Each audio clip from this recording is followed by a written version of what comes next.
Good morning friends. आज हम आपको बताएंगे प्रकाश परावर्तन चैप्टर से। सबसे पहले जानेंगे कि प्रकाश क्या होता है। दोस्तों, प्रकाश क्या होता है, ठीक है। इससे पहले हम एक वीडियो आपको ऑलरेडी अपलोड कर दिए हैं।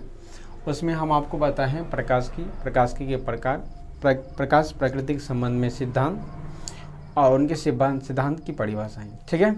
आप उन्हें अवश्य देखिएगा। तो हम इसमें समझ रहे हैं कि प्रकाश क्या होता है, अर्थात प्रकाश की परिभाषाएं क्या होती हैं।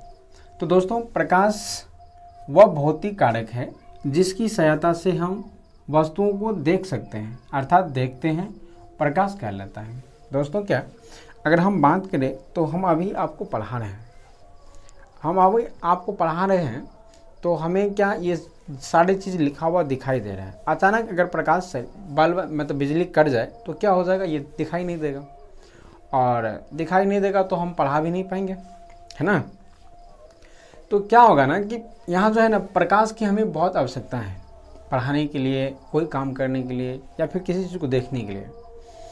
तो अगर हम बात करिए कि प्रकाश जो है ना हमारा एक संसाधन भी है। प्रकाश, या हम कह सकते हैं कि ये हमारे लिए एक बहुत महत्वपूर्ण चीज़ें हैं जिनका उपयोग हम करके संसार की वस्तु को देखते हैं, ठीक है। परिभाषा यहाँ बिल्कुल सिंपल में लिखा गया है कि प्रकाश वह भौतिक कारक है जिसकी सहायता से हम वस्तुओं को देखते हैं, प्रकाश कहलाता है। लेकिन दोस्तों, इतना से ही हमें बात क्लियर नहीं होता।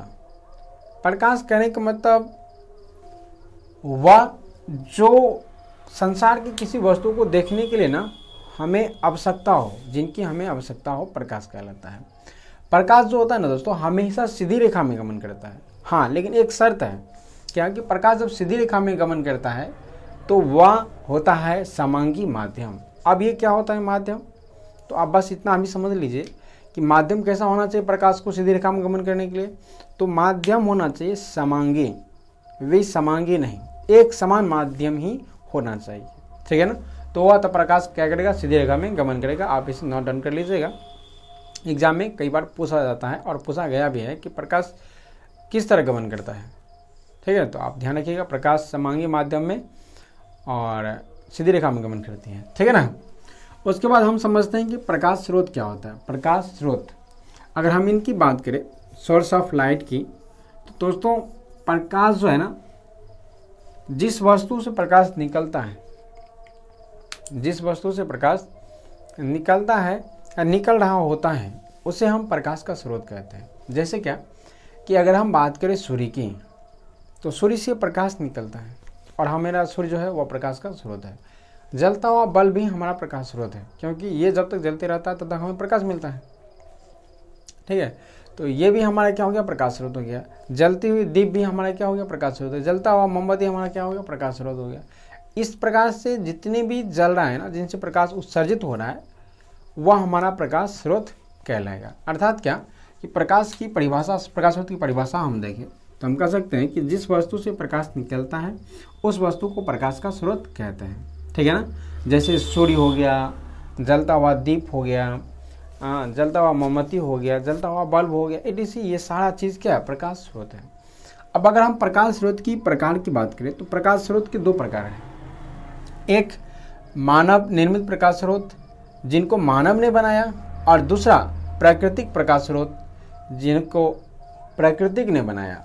अगर मानव निर्मित प्रकाश स्रोत की बात करें तो ये बल्ब हो जाएगा, जलता हुआ बल्ब, मोमबत्ती, दीप, etc हो सकता है, ठीक है। और प्राकृतिक प्रकाश स्रोत की बात करें तो ये सूर्य हो सकता है। दोस्तों, इनकी परिभाषाओं अगर आप लिखना चाहो तो आप लिख सकते हैं कि वे सभी प्रकाश स्रोत जो मानव के द्वारा बनाया गया हो, उसे मानव निर्मित प्रकाश स्रोत कहते हैं। और वे सभी प्रकाश स्रोत जो प्रकृति में पाए जाते हैं या प्रकृति द्वारा बनाया गया हो, उसे हम क्या कहेंगे, प्राकृतिक प्रकाश स्रोत कहेंगे। अब बनाया गया क्यों कहेंगे, क्योंकि इनको प्रकृति ने ही निर्माण किया है, ठीक है ना। उसके बाद हम समझते हैं कि प्रदीप्तमान और अप्रदीप्तमान वस्तुएं क्या होती हैं। दोस्तों, प्रदीप्तमान वस्तुएं वे सभी वस्तुएं होती है जिनसे प्रकाश निकलता है। तो अब ये कहेगा कि सर अभी तो आप जस्ट बोले कि जिनसे प्रकाश निकल रहा है वो तो प्रकाश स्रोत है ना। तो दोस्तों, हम बिल्कुल सही बोले कि जिनसे प्रकाश निकलता है उसे ही हम प्रकाश स्रोत कहते हैं। लेकिन उनका अगर हम बात करें वस्तु के रूप में, तो ये प्रकाश स्रोत के आधार पे जिनसे प्रकाश निकलता है और नहीं निकलता है उसके आधार पे प्रकाश स्रोत का भी प्रकार है। वस्तु का भी प्रकाश स्रोत का नहीं, वस्तु का भी प्रकार है। एक वे वस्तु जिनसे प्रकाश नहीं निकलता है अप्रदीप्तमान कहेंगे, अप्रदीप्तमान वस्तु कहेंगे।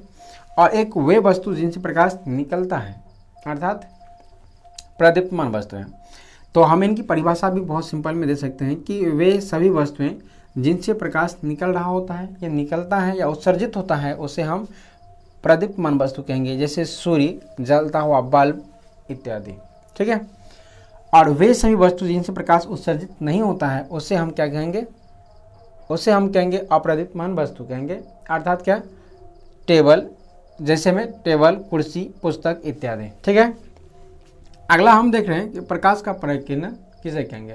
प्रकाश का प्रकीर्णन, जब प्रकाश किरण अपने रास्ते में आने वाले धूल कण से टकराकर विक्षेपित हो जाता है तो इस घटना को प्रकाश का प्रकीर्णन कहते हैं। फिर से, प्रकाश का प्रकीर्णन, जब प्रकाश किरण अपने रास्ते में आने वाले धूल कण से टकराकर विक्षेपित हो जाता है तो इस घटना को प्रकाश का प्रकीर्णन कहते हैं। आप समझिए एक चीज़, हम आपको बताएं कि जब कोई प्रकाश किरण अपने रास्ते में आने वाले किसी धूल कण से टकराकर वह विक्षेपित हो जाता है। विक्षेपित होना क्या है, मतलब अपने रास्ता को चेंज कर लेना, बदल देना। ठीक है, ये सब घटना होती है तो उसे हम प्रकाश का प्रकीर्णन कहेंगे।